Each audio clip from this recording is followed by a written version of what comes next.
Welcome to DataPencil. We believe that challenges are form of learnings. I, Kalani Bhatnagar, founder of DataPencil, I warmly welcome you all to day one of our 100 Queries SQL challenge. So let's start it and let's have a look at our day one tasks. Before writing any query, we first create the database, create all required tables and upload the data set. So the data set that we are going to use is online learning platform dataset. Here you can see in the download section 5 tables. So now we will work with these 5 tables. We firstly have to create database, then create the tables and then load these datas in our tables.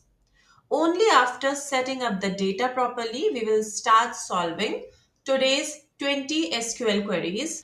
Now let's see all queries one by one. So our first query is list all students from the students table. Second query, display only student ID, full name and city of all students.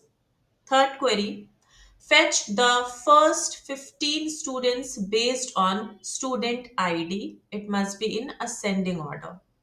Query 4, show all courses whose price is greater than 1000 rupees.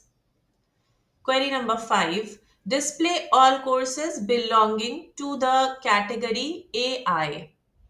Query 6, list all distinct cities from where students come.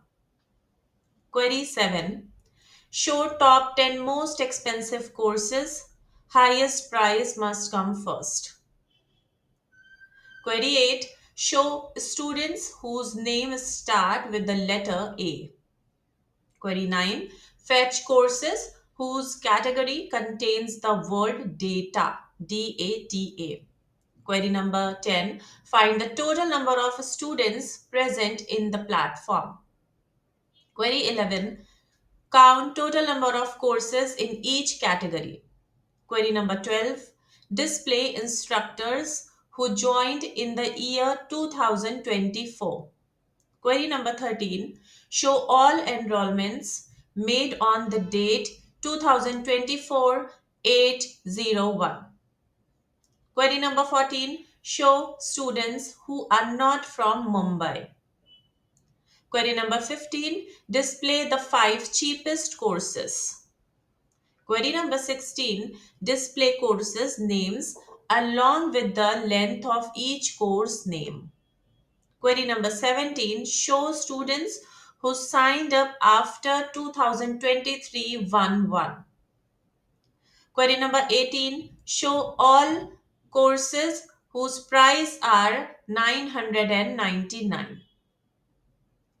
Query number 19, list the latest 20 enrollments based on enroll date. Query number 20, and this will be our last query, show student emails sorted alphabetically. A minimum of 75% accuracy is required to be eligible for the certificate. Make sure to save and submit your work in .sql file format. And that's it for part 1. Practice well, submit your work, and we'll see you in part 2. Good luck.